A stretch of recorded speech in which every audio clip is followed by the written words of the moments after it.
Hello everyone. Before we start this video, a quick mention of the ongoing fundraiser with NAFO, which is to raise money for vans for Ukraine and features Sukhamimus channel patches. The campaign is now 50% complete, so big thanks to everybody who has donated so far. The donation link is in the description. Hello everyone. So I have some videos now of the action in and around Krynky in Kherson region and the surrounding areas. You may remember yesterday Ukraine was confirmed to have entered part of a town and possibly liberated part of it. This video clip playing now was shared by Birds of Magyar on Twitter. It shows multiple FPV drone strikes on Russian vehicles in the area. Most of the vehicles we see getting hit are BTRs. Now, I mentioned in a past video that we've seen a big increase in BTR losses lately. I think one of the reasons for that could be that Russia is increasingly using these on the front line instead of BMPs, either because of high BMP losses or, someone suggested in a comment on my channel, that the BTR carries more troops and that could be why. The BTR isn't as heavily armoured as the BMP and isn't really suited for work close to the front lines as an infantry support weapon, so these are getting destroyed in pretty high numbers lately. Also in the clip, we see the wreckage of a tank and also a Scooby-Doo van getting hit by a drone. So the clip shows a number of FPV strikes on vehicles. Some of the vehicles we see getting hit are stationary, others are moving targets. During the clip occasionally, we also see other wrecked vehicles in and around the region too, including the wreck of a tank by a road which is poked out with a pointed stick. As well as the BTR, we also see a strike on a UAZ 452 Scooby-Doo van which is moving along a road, and also a strike at an ammo storage site. Maybe the most impressive clip is the final one that we see. That one shows an FPV drone travelling at a pretty high speed to catch up to and hit the lead BTR in a column of two vehicles, hitting it on the rear. Now, I'm going to go through some screenshots and the geolocations individually and show you where these took place. Just to mention, these aren't the only vehicle losses from around here. I will mention two more towards the end of the video, a T90M and a T72, which are up on war spotting, so the true number of vehicles destroyed here is likely higher. First, this one here. This was a short clip of a BTR with the FPV drone hitting it on the rear. Let's see where this was. So this BTR was heading west from Kherson to Krynky. No date was given for these strikes, so I can't say whether this was before or after Ukraine occupied part of the town.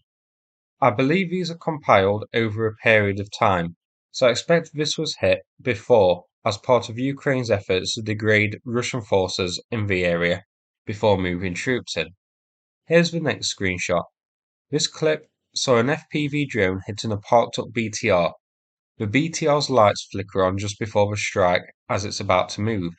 You can also spot another vehicle just down the road. Here's its location. So this BTR is parked up pretty much halfway between Krynky and Kherson. Vehicle number 3 is shown here. This one is a stationary and abandoned BTR. Check the rear. You can see signs of burning. An FPV drone is used to put it out of its misery. Here is the geolocation. So this one again is in Krynky, and again it's along that main east to west road that you can see where many of these strikes have come from. So again, Ukraine has this area pretty much zeroed in. This is the key supply road between the towns, and it's where most of the losses are occurring. Vehicle number 4 now, yet another BTR. This is in a group of 3. We have one hit, one just behind it, and further up the road you can see a third vehicle. As we can see when we check the map, this wasn't too far from the last BTR we looked at. This little column was heading east through Krynky itself when the drone hit it. On to vehicle 5. This one we don't see the strike, but the commander points it out with his pointed stick. This is the wreckage of a tank, but it's impossible to say what type of tank it is. This one is seen on part of a long clip which featured vehicle number 3, the BTR with a burnt back side. This was located along the same east to west road in Krynky. As it's just a charred wreck now, I can't say which direction it was heading in, but the choices are east or west. Jinkies, up next it's our old favourite of the channel, the Scooby-Doo van, or to give it its proper name, the Bukanka, which means loaf. It was heading north up this road here into Kherson when the Miner 49er got them. This is vehicle number 6 on our list. The ammo depot is next. The ammo depot is located just west of Kherson, along the main road leading to Krynky, a very important target. I wonder how many other ammo depots Russia had in the region and if they were hit as well. Maybe that may have led to the abandoning of the town if the soldiers didn't have enough ammo to defend themselves against the Ukrainians. Our last vehicle now. This was the lead vehicle of 2 BTRs, and as a Brucey bonus, we also see the charred wreck of another past destroyed BTR. So these are vehicles number 7 and number 8. Here's the geolocation. So the moving BTR was heading west along that main road leading through Krynky again. Ukraine has this road pretty much completely zeroed in. It was destroyed next to the other BTR. A good idea is it blocks the other BTR which was following. We don't see if that second BTR was hit or not. Here's the map overall. So with 8 vehicles, most of which are BTRs, and the ammo depot hit here, this town clearly wasn't as underdefended as some, including myself, thought. That's a pretty decent number of vehicles, and there was a tank there. And remember, we just saw the destroyed ones pointed out on this map. Some of these vehicles were seen in columns, so the true strength here was definitely higher. So pretty interesting. These losses likely took place over a number of days leading up to yesterday's attack on the village. So it was Ukraine systematically eating away at and degrading Russia's vehicles and defences here. And these vehicles, I guess, would likely not have been replaced by Russia when destroyed. Now, I wouldn't say Russia has fully neglected the Dnipro region. They have deployed T-90Ms here. We've seen a video of at least 2 being destroyed in this region, one of which was in Aleshki, the other in Krynky.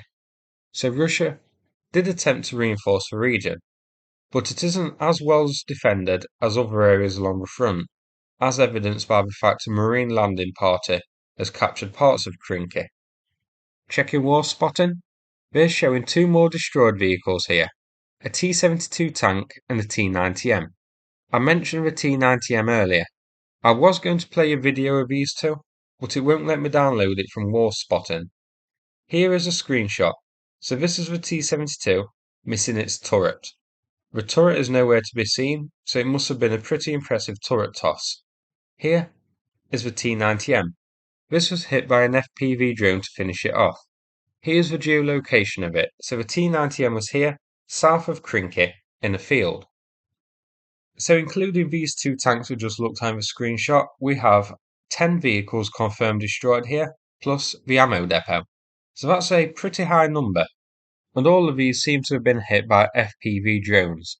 I would guess the drones were actually launched and operated from the other side of the Dnipro River, the side which Ukraine fully controls over near Kherson, sent over here to hit targets. So as I mentioned earlier, there was more of an armoured vehicle presence in this area than I expected, and since Ukraine felt we could occupy parts of the town without armoured support, I can only assume that means that the armour has now been depleted. So this is an area we are going to have to keep an eye on, and see if Ukraine can strengthen its positions here, or even establish a proper bridgehead and get armour of its own across the Dnipro as well. Finally, here are 2 maps of the situation put together by Tendar on Twitter. So Tendar's map is showing Krynky was fully liberated. Now given this is rather a vulnerable position, which will be difficult for Ukraine to resupply, I would personally hesitate to call it liberated until Ukraine can show they can hold it. Tendar's map is also showing a Ukrainian presence north of Aleshki, near the Antonovsky Bridge, and north of Pishnivka and Poima, near the railway bridge. So hopefully this is the start of a major counter-offensive in this area. I've shown all of the locations on this map here from deep states highlighted in blue. Ukraine doesn't do things without reason, and the fact there are now 3 areas with a Ukrainian presence east of the Dnipro is promising. Whether the start of larger landings here to establish a crossing and launch a counter-offensive from here, or merely to draw Russian forces from Zaporizhia to defend this region. Who knows? We're going to have to wait and see. So I'll do updates if and when we get one. Now, that's it for this video. I hope you found it interesting. If so, please click like and subscribe. I'd appreciate it.